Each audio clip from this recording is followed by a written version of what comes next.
ہم سب کو سوچنا چاہیے کہ قرآن کی کس حکم کو میں ابھی تک نہیں مان پا رہی. تو آپ دیکھیں گے اس کے پیچھے رکاوٹ کیا ہے. اس کے پیچھے رکاوٹ ہمارا اپنا نفس ہے، ہمارا اپنا دل ہے. جس چیز کو ہمارا دل مان جائے، چاہے ساری دنیا اس کو برا بھلا کہتی رہے، ہم کر لیتے ہیں. ایک لڑکی اگر اپنا گھر چھوڑ کر بھاگتی ہے تو گھر والوں کی پروٹیکشن، عزت، جو اس کو سہولتیں وہاں ملی ہوئی ہیں، وہ ساری چیزیں چھوڑ کر صرف ایک بات سے ناراض ہو کر کے اس کی بات تو کوئی نہیں مانی گئی، وہ گھر چھوڑ کے چلی جاتی ہے. یا کسی لڑکے کی محبت میں گرفتار ہو کر ماں باپ کو اور عزیزوں، رشتہ داروں اور زندگی کی ہر سہولت کو چھوڑ کر چلی جاتی ہے. تو اس نے بھی دراصل کیا کیا ہے؟ نفس کو الہ مانا ہے نا، اپنے نفس کو پوجا ہے، دل کی خواہش کے پیچھے ہر چیز قربان کر ڈالی.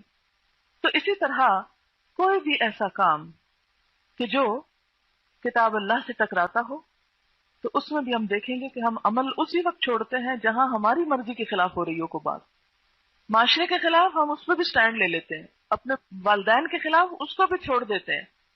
سب کو ہم چھوڑ سکتے ہیں، لیکن سب سے مشکل ترین امتحان، سب سے سخت ترین امتحان اپنے دل کی مرضی کو چھوڑنا ہے.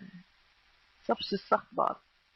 کل ہی کوئی مجھے قصہ سنا رہا تھا کہ ایک لڑکی کا واقعہ، کہ اس لڑکی کو ہر ایک نے سمجھایا، رو رو کے سمجھا. کسی لڑکے کے ساتھ بھاگ گئی، اور بہت ویل آف گھرانے کی لڑکی تھی، اور بھاگی بھی کس کے ساتھ؟ ایک مزدور کے ساتھ جو ڈیلی ویجز پہ کام کرتے. اب ظاہر ہے کہ ایک خاندانی لڑکی ہو، اور اس کے بعد کی شرافت کی پوری دنیا داد دیتی تھی کہ یعنی اتنا پائس انسان اور اتنا نیک اور اتنا. اب بیٹی جو ہے وہ کسی ایسے شخص کے ساتھ چلی گئی. اب آپ خود سوچیں کہ خاندان کے لیے کتنی بدنامی کی بات ہے، کتنی بری شہرت ہے.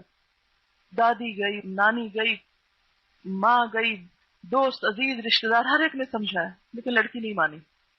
اب آپ خود سوچیں کہ کیا چیز ہے جس نے ساری دنیا ایک طرف کروا دی، اور ایک گھٹیا سی چیز. گھٹیا اس لحاظ سے تو نہیں، نعوذ باللہ، ہر انسان باعزت اور ہر، لیکن اسلام میں جو کف ہے نا کہ آپ جس فیملی بیک گراؤنڈ سے خود ہیں، ایٹ لیسٹ اتنا تو آپ کا جہاں آپ شادی کر رہے ہیں اس کا لیول ہونا چاہیے، کیونکہ بعد میں پھر بڑی مشکلات پیدا ہوتی ہیں.